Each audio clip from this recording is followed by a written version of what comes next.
Bom, pessoal, gravando então nossa aula de hoje, dia 18 de agosto. A aula basicamente vai ser sobre Afeganistão, né? O que está acontecendo lá. E a gente vai puxar um exercício que eu tinha ficado de comentar com vocês e na aula passada eu não comentei. Então, vou fazer a apresentação aqui da tela.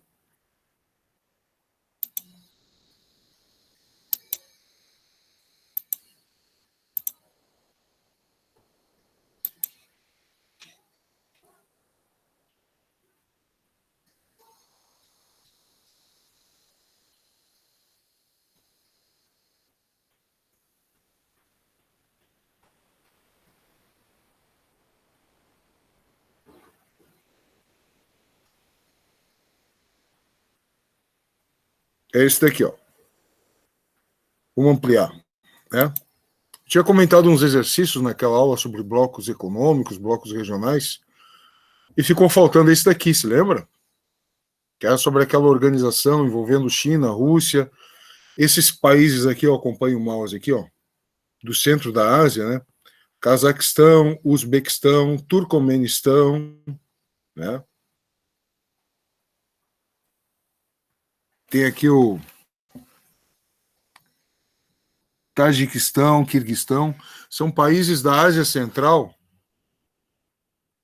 cujo sufixo istão significa terra dos, e daí os nomes das diversas tribos aqui, tá? E eles pertenceram à antiga União Soviética até 1991, né? Então eles eram dirigidos aqui por Moscou, pela Rússia, etc., né? E outros países aqui integrantes dessa organização, como Irã, Paquistão, Índia e alguns outros mais. Na verdade, é uma organização bem comandada por China e Rússia. E, inicialmente, eles têm uma perspectiva econômica, né, de juntar seus mercados aqui, mas acabou sendo uma organização muito voltada para questões políticas. Tanto que eles têm três temas em comum, né, o que eles chamam de três males. O separatismo, o extremismo religioso e o terrorismo. Né? Comentei isso com você já. O que isso tem a ver com o Afeganistão? Pessoal, quase que tudo. Quase que tudo. Por quê? Porque o Afeganistão está aqui, ó. É um dos países nessa região. E muito próximo do Afeganistão está o Irã, que é um vizinho muito importante, é um país com uma grande população e muito rico no recurso principal econômico do mundo, que vocês sabem que é o petróleo.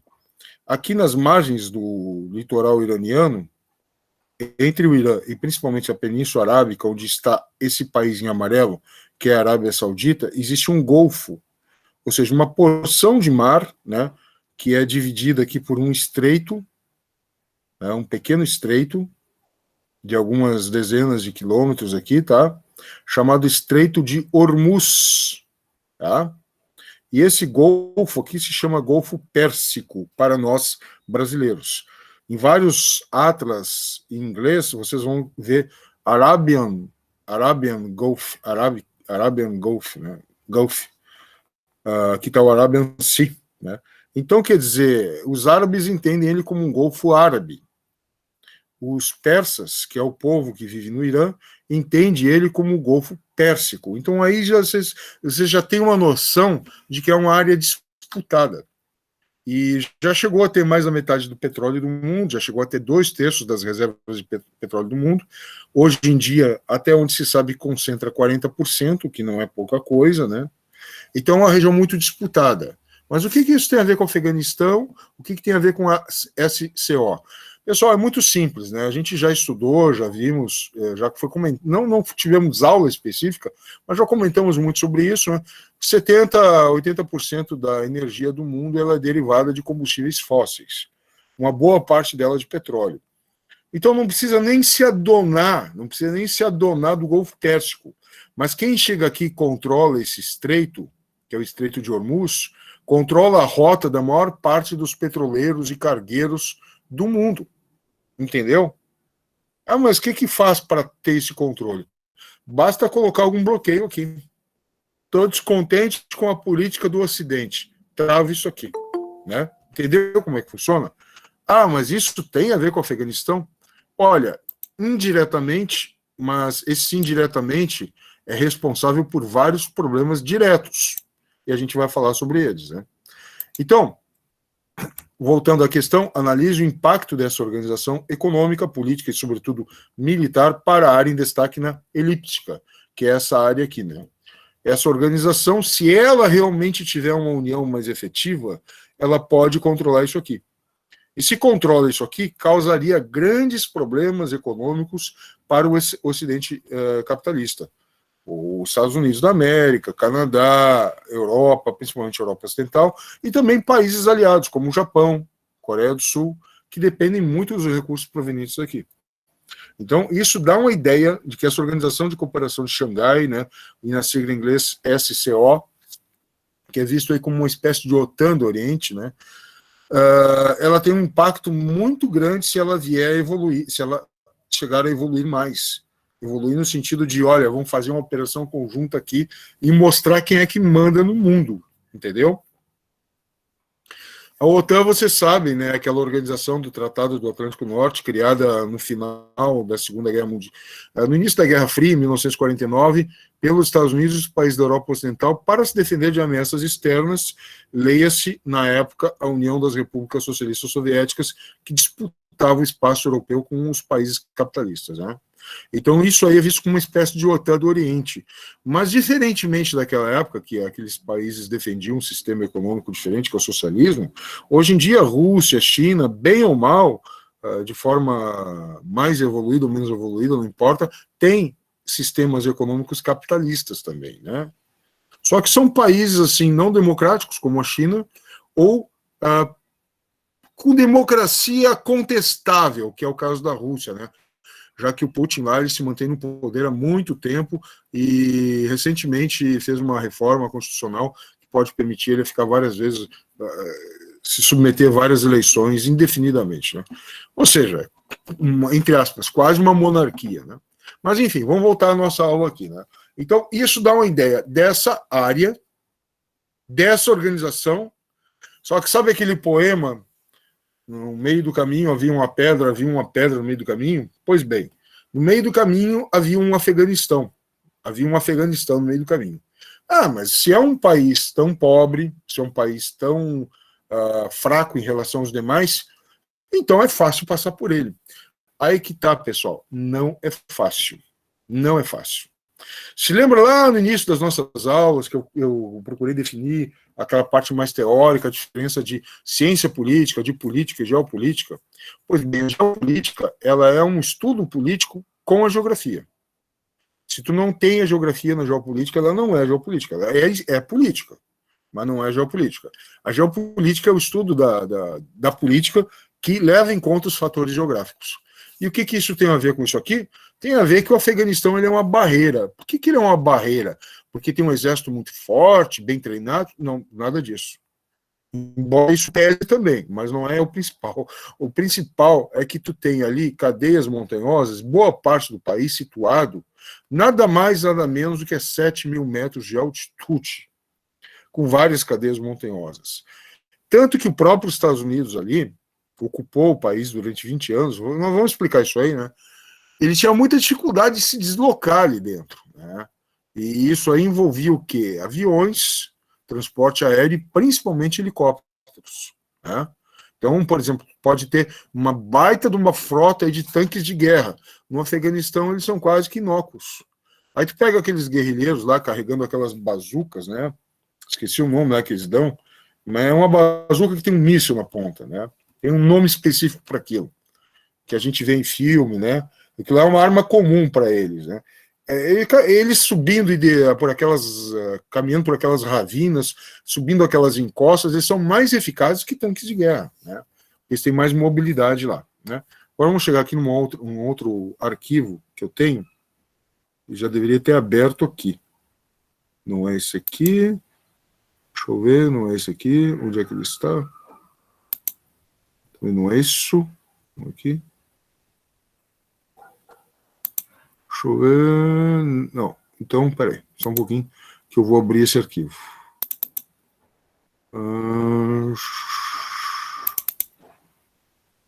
Tá aqui. Tá, isso aqui está lá para baixar na tela do Moodle, tá? Recomendo a vocês que o façam. É um arquivo bem legal, tá? Então, esse aqui é o primeiro que a gente vai analisar. Se der tempo, a gente vai para o segundo. O quase desconhecido Afeganistão. Onde é que está esse país? Né? Ele está no coração do continente asiático. Ele ainda é considerado o Oriente Médio, quer dizer, a área predominante do islamismo, que é aquela religião do Oriente Médio, mas não predomina, não existe só lá, também existe muito na África, se expande lá para o Sudeste Asiático, tá?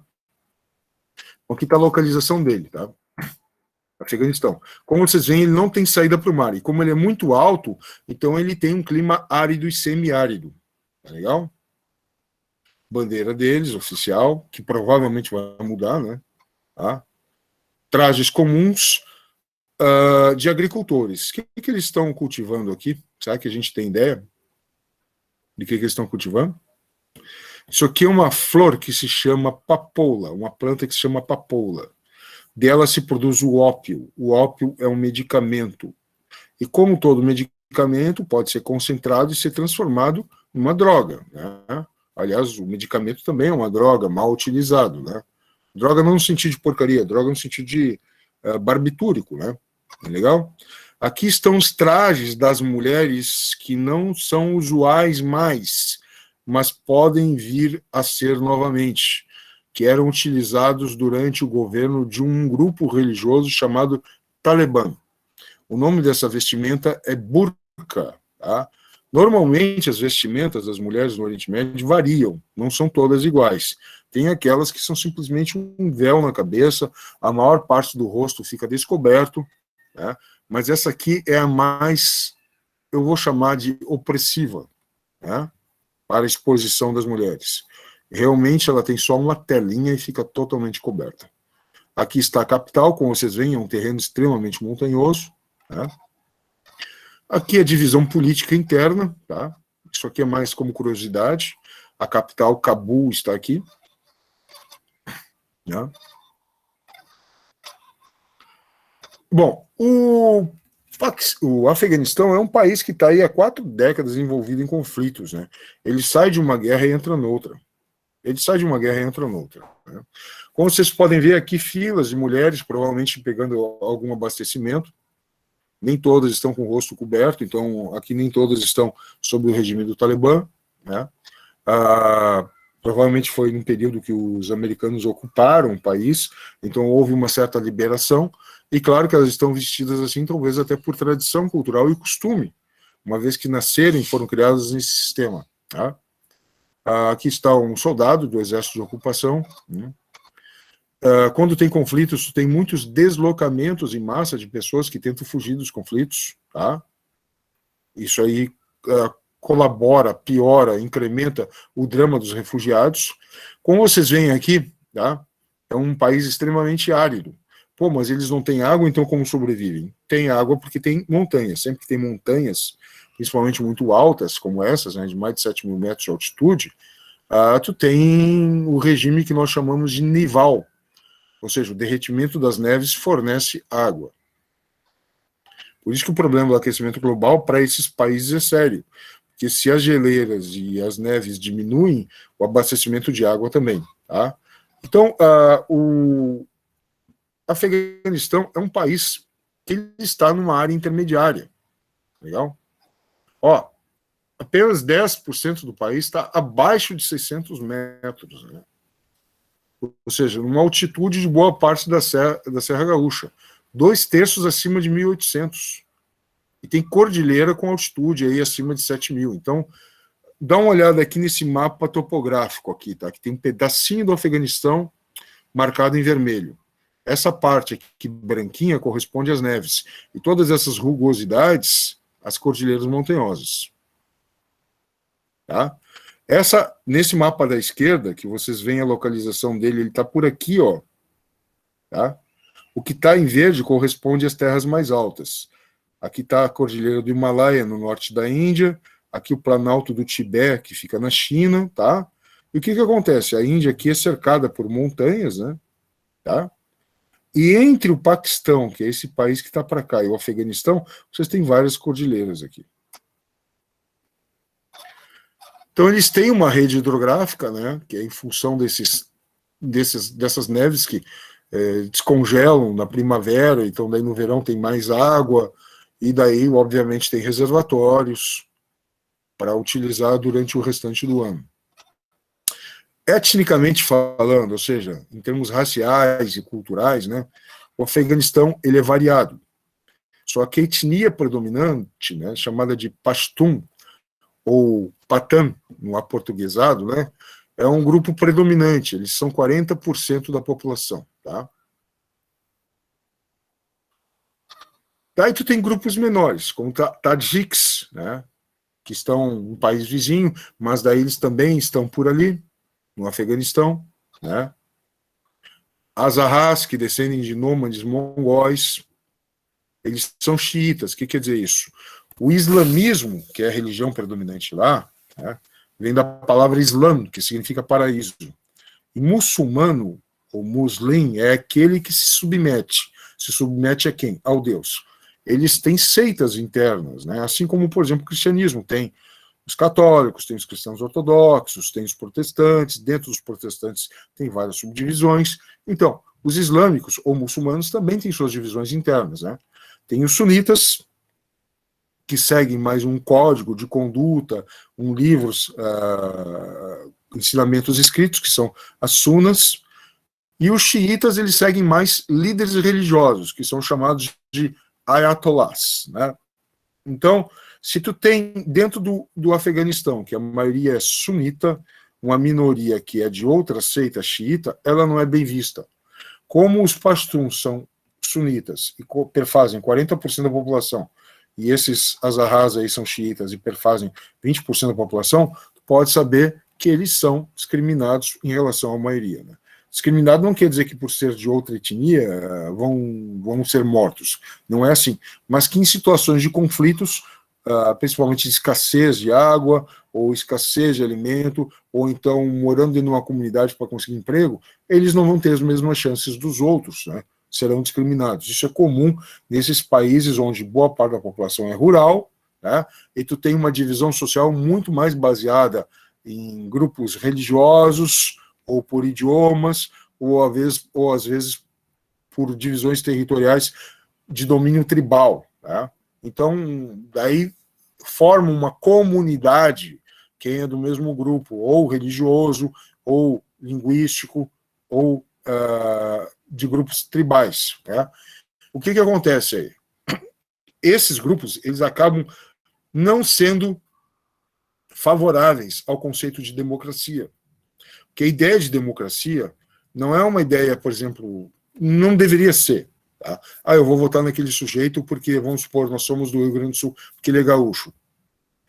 Obviamente que tem gente que vota pensando assim, mas isso não é o critério dominante. Porque se tiver um político que for muito bom, ele for de outra naturalidade, de outra procedência, a gente vai levar isso em consideração. Né? Tanto que tu vê aqui no Brasil, por exemplo, o fato de ter eleito várias vezes um político que vem do Nordeste, e muita gente do Sul ter votado nele, mostra que o critério de procedência não é o critério fundamental para a democracia, de jeito nenhum. Mas para um país onde essas divisões de localização, de cultura, são fundamentais na sociedade, o conceito de democracia não casa bem. É difícil impor isso. Né? É muito diferente, por exemplo, como a gente viu nessas cenas aí de pessoas fugindo no Afeganistão, porque queriam ficar com a proteção dos Estados Unidos e tal. Essas eram pessoas de Cabul. Cabul é a maior cidade, é a capital. Então são pessoas que vivem no meio ambiente urbano. O país tem 40 milhões de pessoas. 8 milhões têm acesso à internet, pelo que eu andei lendo. Né? Então, às vezes a gente vê imagens de uma população e faz um raciocínio errado de achar que é a maioria nacional que é daquele jeito. E às vezes não é. Né? Bom, aí tem pessoas aí que têm origem turca, né? Que não são necessariamente da Turquia, mas são de origem turca, porque os turcos eles vêm da Ásia, lá do interior da Ásia, e depois que eles fundaram a Turquia. Então tem grupos ali como os turcomenos, os kirguizes, os beques, que eles são povos turcos, né? Ou seja, falam outro idioma. Né? Ainda tem outros grupos que fazem um total de 10%. Ou seja, o Afeganistão, como boa parte dos países da Ásia, e ali da Europa balcânica, e na África, eles são países etnicamente diversificados.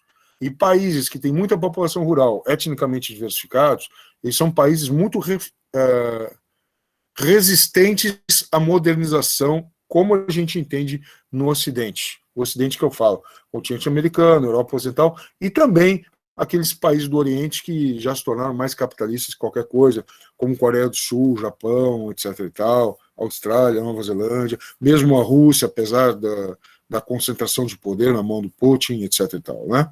Então, o conceito de democracia é muito difícil entrar na cabeça da população que foi criada com uma cultura muito diversa da nossa, entendeu? Então, aqui, só para vocês terem uma ideia da distribuição dessas etnias. Observe aqui o grupo Pashtun, que é a maioria, né, os 40%. Ó, eles são majoritários no país e eles estão na fronteira com um país chamado Paquistão. Então, eles vão ter influência do Paquistão, porque essa etnia também se estende para o Paquistão. Tá? Então, essa região aqui de domínio deles. Mas será que o Paquistão teria algum interesse no Afeganistão? Muito.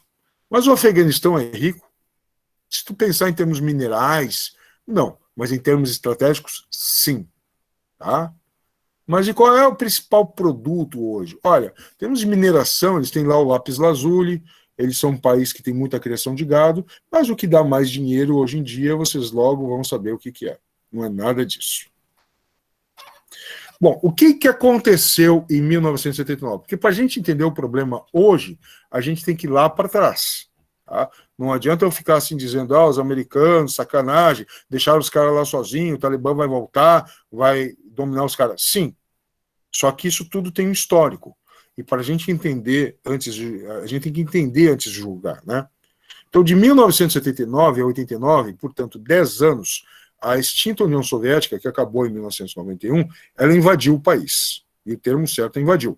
Porque se a gente fala que os Estados Unidos invadiram o país a partir de 2001 e ficaram 20 anos, ou ocupação, ou intervenção, se tu quiser ser mais brando, mas eles botaram tropas e militares lá dentro. Isso, em termos práticos, significa uma invasão. Tá? Mas tinha gente que era a favor. Sim, tinha gente que era a favor. Da mesma forma que quando a União Soviética entrou lá, tinha gente que era a favor. Então, um termo direto, claro, honesto para isso é invasão. Tá? Então, em 1979 até 89, o que aconteceu? Tu tinha um partido político comunista em Cabul. Né? E ele era simpático, obviamente, à União Soviética, que estava ali perto e apoiava muito ele. Né? Só que, do ladinho ali, mais a oeste do Afeganistão, tem um país muito importante, chamado Irã, como eu falei para vocês, rico em petróleo. Em 1979, esse país ele teve uma revolução, e ele era aliado dos Estados Unidos, expulsou os americanos ali, inclusive as embaixadas são vistas como zonas neutras, né? Tu não pode invadir, é uma convenção internacional.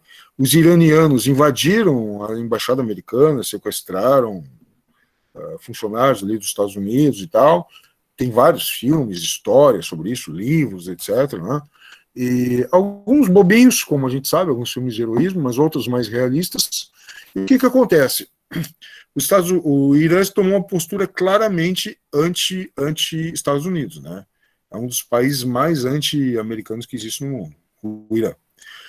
Então ele ficou aliado à União Soviética. Normalmente é isso que acontecia. Né? O inimigo do meu inimigo é meu amigo. Né? Normalmente é isso. Só que não foi o caso com o Irã. Porque a União Soviética, né, na teoria marxista, bom, vamos lá para a teoria. Né? O marxismo, do ponto de vista teórico, ele é uma filosofia política, ou se alguém quiser chamar de ideologia, eu entendo como sinônimo, né? Ateia, o que quer dizer isso? Né? Que não acredita em Deus. Tá? O conceito de Deus, para Karl Marx, era visto como uma grande enganação. Né? Eu não vou entrar aqui em discussões metafísicas, que não é a nossa aula. Nossa aula é chão, é terra, né? É geografia. Mas, enfim, havia essa ideologia dominante dentro da União Soviética. Se a maioria dos russos, a maioria dos soviéticos acreditavam ou não nisso, são outros 500. Né? Eu acredito que a religiosidade, independente de ser certa ou errada, não importa, não vou dizer aqui opinião pessoal, ela é a maioria dos povos do mundo. Então, eu acredito que mesmo dentro da União Soviética, as religiões existiam meio que na surdina, assim, sabe? Mas a postura oficial do governo era de defender o ateísmo, ou seja, de negar o conceito de Deus. Só por isso, a postura do Ayatollah, ou seja, do líder espiritual, que foi o principal nome da revolução no Irã, né? O Ayatollah é o título dele, é tipo o papa deles, tá? O sobrenome dele famoso era Khomeini, né? Ele estava exilado, estava lá na França. Então, esse cara, ele incentivou a revolução e, não, imagina, nós vamos fazer uma sociedade pautada nos princípios do Islã, da nossa religião. Vamos seguir a lei islâmica, que é chamada Sharia, né? Tem alguns princípios básicos ali. Então, de jeito nenhum que a gente pode se aliar a um Estado ateu, né? Então, o Irã, você lembra que eu falei lá numa aula passada para você sobre o espírito de Bandung, dos países não alinhados, em 1955, na Indonésia, de procurar formar uma organização que não fosse dependente nem dos Estados Unidos e nem da União Soviética? Você lembra disso? Pois bem, de certo modo, o Irã seguiu isso.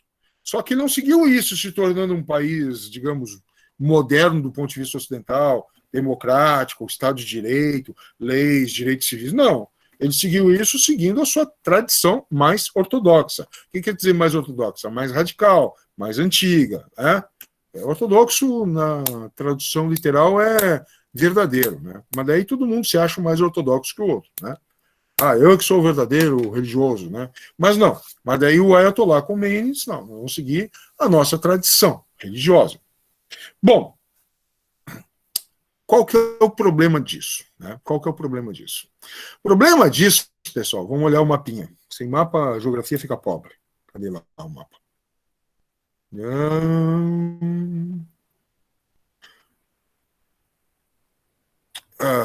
Esse aqui não tá bom. Vamos peraí que eu acho um melhor. Tá. Peraí. Cadê aquele outro lá? Tá aqui, ó. O problema do Irã se tornar um país anti-americano e anti-soviético é que ele fica muito próximo do controle do Golfo Pérsico. Tá? E aí o Partido Comunista em Cabul poderia sofrer os efeitos da Revolução Islâmica no Irã. Por quê? Porque os muçulmanos do Irã poderiam influenciar os muçulmanos do Afeganistão, que são a maioria, a tomar Cabul e fazer a sua Revolução Islâmica. Aí o Partido Comunista em Cabul é derrubado, é deposto, né? E a União Soviética socorre porque eram seus aliados. Socorre com a maior das boas intenções. Pessoal, nunca é assim só, né? É sempre unir o útil ao agradável. O agradável de sustentar um aliado, afinal de contas tem uma afinidade ideológica, é parceiro, e o útil, muito útil, porque uma vez que tu domina o Afeganistão, tu está muito próximo disso daqui. Muito próximo disso daqui. Naquela época, o Irã estava se reconstruindo como nação, fez uma revolução, etc. e tal. Então, ainda não estava muito aceso, muito alerta para isso, mas se opunha à entrada dos soviéticos aqui. Mas veja bem, eu sou um professor de geografia do ensino médio, tá? Embora já tenha dado aula no ensino superior. Eu estou vendo isso. Vocês estão vendo isso. Será que o Pentágono nos Estados Unidos não estaria vendo isso? É óbvio que viu isso, antes de todos, né? E assim como os Estados Unidos, lá na década de 60 e 70, interveio aqui no Vietnã, né, a União Soviética não entrou em guerra direta com os Estados Unidos aqui no Vietnã. O que ela fez? Vamos lembrar daquele conceito lá atrás de proxy war, de guerra por procuração. O que a União Soviética fez? Ela financiou os guerrilheiros comunistas contra os Estados Unidos aqui. Né? Os Estados Unidos perdeu 68 mil homens, voltou para casa. O Congresso americano decidiu que não valia mais a pena a guerra, né? Pelo presidente americano, que era o Kennedy, ele queria continuar.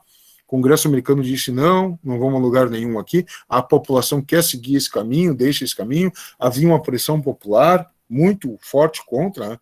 Era a época da contracultura, dos hippies, manifestações de rua contra a guerra do Vietnã. Os americanos foram embora. Então, dizer que os americanos perderam a guerra é um jeito parcial de dizer, né? Eles se retiraram. Se eles quisessem destruir o país, destruíam. Eles foram embora, né? Não é que perderam porque não tinham condições. As condições existiam, mas não valia a pena. Né? Não deveria nem ter entrado. Hoje em dia, a história é cheia de ironias. Né? A história é cheia de ironias. Ninguém prevê o futuro. Quem diria que o Vietnã hoje ia se tornar um país pró-capitalista, ainda é uma ditadura de Partido Comunista, mas seguindo o caminho da China. E, aliás, rival da China. Esses dias aí atracou um porta-aviões americano ali no porto do Vietnã, pedido do Vietnã para confrontar a China aqui nesse mar territorial aqui, que eles têm disputa nesse mar entre, não é territorial, mas esse mar entre China, Vietnã, Filipinas, eles têm disputa. Então, quem diria hoje que o Vietnã ia buscar apoio dos Estados Unidos contra a China? Está acontecendo agora. Mas assim, vamos voltar aqui para a aula. Né? Então, da mesma forma que a União Soviética apoiou os comunistas contra os Estados Unidos nos anos 60 e 70, o que os Estados Unidos ia fazer no Afeganistão, já que a União Soviética tinha entrado com tanques dentro do Afeganistão? Ia entrar aqui com o soldado americano, bater de frente, que daí existe uma escalada de forças. E essa escalada de forças chega até a arma letal maior, que são as armas atômicas. Para evitar isso, vamos lembrar o conceito lá de mútua destruição assegurada, na sigla em inglês MAD, né? Mutually Assured Destruction. Se eu tenho armas atômicas e te atacar, tu também tem, tu me contra-ataca, nós dois nos destruímos, não tem vencedor de fato, né? Então, como os soviéticos entraram aqui de 79 a 89, né? O que os americanos iam fazer? Tá bom, vamos fazer a mesma coisa que eles fizeram no Vietnã. Não vamos entrar direto, vamos financiar guerrilheiros contra eles. Onde é que eu estava ali? Está aqui. Então, foi aí que os Estados Unidos investiram, né, em guerrilheiros islâmicos Mujahideen. Tem uma história engraçada que talvez vocês não conheçam, né, mas para quem é da minha geração, bem mais velho, sabe muito bem. Teve aquele série de filmes lá, Rambo, né, com o Sylvester Stallone, tem um deles, eu não sei se é o Rambo 2 ou 3, eu acho que é o 3, eu não sei porque eu não vi direito, né, em que ele vai lá para o Afeganistão lutar, e ele cavalga junto com os guerrilheiros afegãos islâmicos, e são esses Mujahideen, né? Por ironia da história, são esses guerrilheiros que depois vão sediar uma base terrorista, um grupo terrorista, que vai atacar os Estados Unidos no 11 de setembro. Então a história é cheia de ironias. E por que ela é cheia de ironias? Porque a gente acredita muito nas ideologias. Mas o filme do Rambo mostrava ele como guerreiros pela liberdade. Acho até que, não sei se era subtítulo do filme, uma coisa assim. Pois é.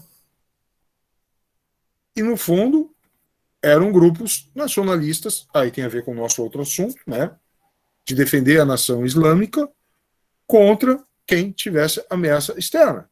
E o que era ameaça externa de 79 e 89 eram os soviéticos. O que passou a ser depois disso? Depois que os soviéticos foram embora, da mesma forma que os americanos foram embora do Vietnã. Se retiraram porque viram que não tinha fim aquilo. Então os Mujahideen passaram a ver como ameaça quem? Os Estados Unidos. Mas isso aí não é mudar de ideologia? Não. Isso é aquele conceito que a gente viu lá no início das nossas aulas. Lembra? Qual que é o conceito que vale na geopolítica, a maneira filosófica de tu entender o mundo na geopolítica? Se chama realismo. Realismo é quando tu entende que os estados, os grupos, os políticos, eles são forças dominantes, né? Que buscam o domínio, que buscam se estabelecer através de relações de poder. Então, independente da ideologia que seja, eu vou usar uma expressão aqui que não é muito legal, mas é como uma guerra de todos contra todos, né?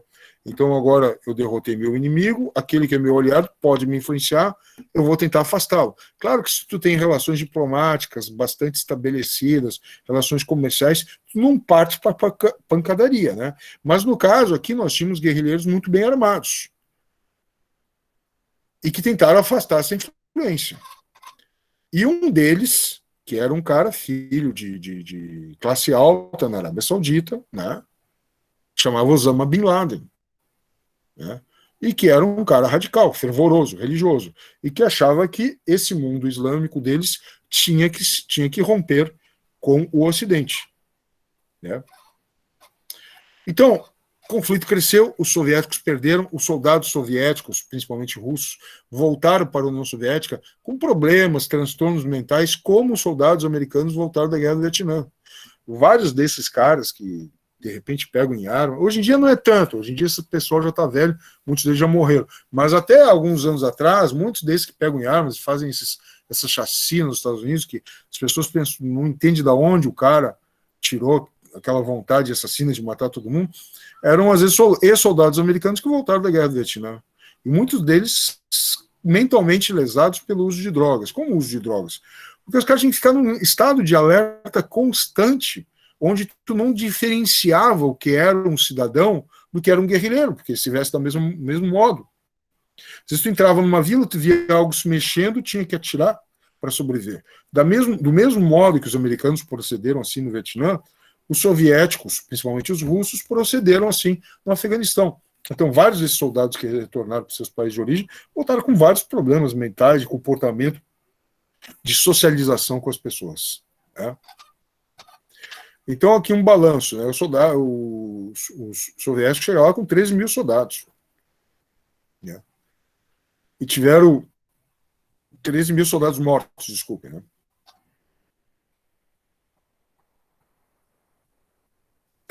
Então, assim, se tu parar para pensar, né, que morreu muito mais gente lá, e no custo dessa guerra, 10 anos, valeu a pena? Não.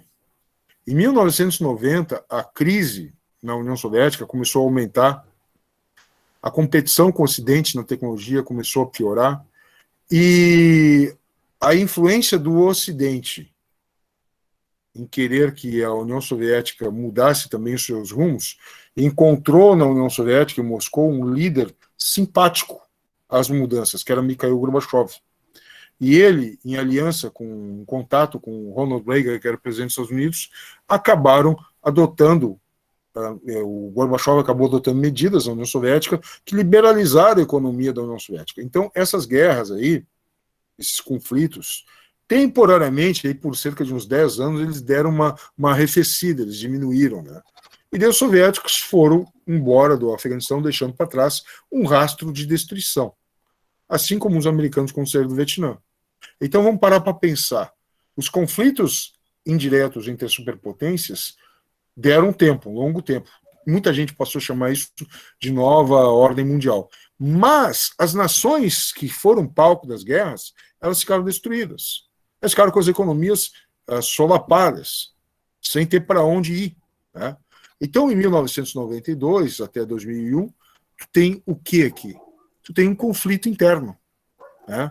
Para ver qual etnia vai dominar. Então, tem grupos, ambos islâmicos, então, ideologicamente, se tu entender as religiões como filosofias políticas e como ideologias, né, que são a mesma coisa, se tu entender elas como ideologias, às vezes um grupo islâmico contra outro.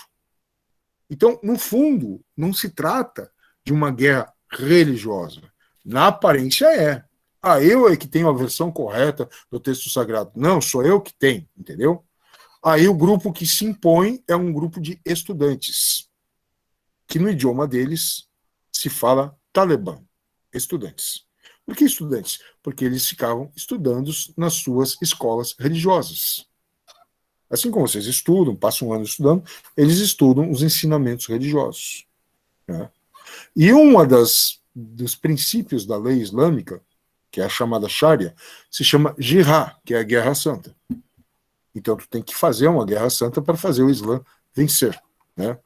Os talibãs, então, numa guerra durante vários anos, ocupam o Afeganistão, né? E aí eles impõem várias regras. Que tipo de música tu pode ouvir, que tipo de música tu pode dançar, fotografar, ver televisão, não pode beber bebida alcoólica, não pode raspar a barba, o corpo feminino tem que ser totalmente tapado, as mulheres não trabalham mais, ficam em casas, nas suas casas, não podem ser desacompanhadas de um parente do sexo masculino. É isso. Esse é o Talibã. O que acontece é que os Estados Unidos já tinham largado de mão daquilo lá.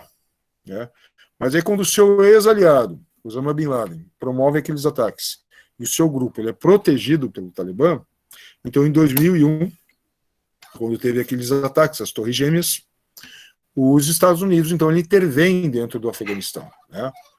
Bom, aí chegamos mais no assunto atual. Qual é o objetivo claro dos Estados Unidos da América no Afeganistão? Objetivo claro, explícito, declarado. Acabar com focos de terrorismo e prender Osama Bin Laden. Eles prenderam o Osama Bin Laden. Eles ficaram 20 anos ali. Segundo eu li, eles gastaram 100 milhões de dólares com treinamento de pessoal. 100 milhões de dólares com treinamento de pessoal. Mas de gasto total da guerra, combustível, soldo dos soldados, infraestrutura, foram mais de 970 bilhões de dólares em 20 anos. Quase $1 trilhão. Poderia se gastar muito menos se eles simplesmente caçassem os líderes terroristas. Tá? Mas tá certo, tá errado, um país não pode intervir no outro? Sim, tem todas essas questões. Mas acabaram intervindo. E não foram só eles, tá? Vamos deixar claro isso. Que em 2002, um ano depois dessa intervenção, dessa ocupação, dessa invasão dos Estados Unidos no Afeganistão, teve um encontro internacional em Tóquio que vários países propuseram ajudar. Mandaram tropas, até países tidos como bem pacíficos na Europa, tipo Dinamarca, mandou soldado. E aí? Entendeu como que é complicado? E aí se propuseram mandar bastante dinheiro. Quem mais mandou foi os Estados Unidos. Só que é o seguinte, o Talibã morreu, mataram eles. Veja bem que eram 40 milhões de afegãos. 40% Pashtun. O grupo Talibã se criou dentro da etnia Pashtun, não que todos Pashtun fossem. Então bota aí, com certeza, deve ter algumas dezenas de milhões ali que são ligados ao Talibã. Tá? Esses caras foram mortos? Tu ouviu falar em genocídio lá? Não. Teve milhares de mortos, mas não teve assim, caça, vão matar todos os talibãs. O que esses caras passaram a viver? Tá aí, ó. Plantio de papoula para fazer ópio. Tá, e isso aí, uma vez que esses grupos talibãs eles estão isolados, isso aí dá quanto? Bom, para a economia do país, se estima, já que não é uma coisa oficial, né, que dá aí cerca de 6 bilhões de dólares por ano. Só para o grupo Talibã se estima que dá uns 400 milhões de dólares. Dá para comprar bastante arma com isso, né? Que as Torres Gêmeas, o Pentágono também foi atingido, se bem que o Pentágono é muito bem guarnecido. O que está por cima é mais parte burocrática. Realmente a parte mais estratégica é tudo subterrâneo. Esse prédio aqui é alto para baixo, né? Tem vários andares para baixo. Tá? Então, pessoal, é isso aí. Presidente que foi eleito, líder dos talibãs, sucessor desse talibã, que dizem que é um cara mais moderado, vamos ver, né? E existe a perspectiva de construir um oleoduto, tá? Do Mar Cáspio, que é riquíssimo em combustíveis fósseis, assim como o Golfo Pérsico, passando pelo Afeganistão e chegando até o Oceano Índico, aqui no Mar da Arábia. Isso fortaleceria e enriqueceria muito o Afeganistão. Né? Cara, eu acho assim, ó, que quando tu tem várias formas de civilizar, né, ou de modernizar um povo, mas uma das condições essenciais são os recursos econômicos. Não que só tendo recurso econômico tu vai se modernizar, vai adotar a democracia, nem nada disso, né? Mas sem o dinheiro e sem os empregos fica difícil, né? Fica muito difícil. Então eu acho que parte desse discurso do Talibã hoje, de moderação, e essa moderação, vou deixar bem claro, né? Eu acredito que ela vai ser, se ocorrer, na política externa. Talvez eles não tenham mais essa política de apoiar o terrorismo internacional. Acho que isso realmente pode ser que mude. Pode ser, veja que bem que eu estou falando. Agora, internamente, eles continuam sendo radicais religiosos. Vão até mudar o nome do país, se não me engano, para Emirado Islâmico do Afeganistão, alguma coisa assim. Ou seja, já dando caráter religioso até na constituição do país. Tá? Então, só para ter uma ideia, eu não acredito que da noite para o dia a população o Talibã, melhor dizendo, ele vá realmente ser um governo inclusivo, de adotar as diferenças, ter participação de mulheres, daqueles que têm propostas políticas diferentes. Não acredito nisso. Tá? Mas eu acho que externamente existe a possibilidade, se eles não forem isolados economicamente, de realmente passar a adotar uma postura mais moderada. Pode ser. Tá? Pessoal, tempo de aula aqui até passei, tá? Eu tenho aqui uma segunda trilha de slides, mostrando mais só para vocês terem uma ideia, as condições atuais, o que está acontecendo, né? A rota das drogas, né? Isso aqui tudo eu vou falar na próxima aula. Antes de me despedir de vocês, só deixa eu voltar aqui para a tela. Antes de me despedir de vocês, queria dizer que na semana que vem nós teremos avaliação, tá? Mas, obviamente, que eu vou tratar na avaliação dos assuntos que foram dados em sala de aula, tá? Mas é isso aí. Pessoal, a aula terminou, tá? Não esqueçam de pôr o nome no chat. Mas quem quiser ficar aqui para bater um papo, fazer perguntas, sinta-se à vontade. Né? Aí é com vocês.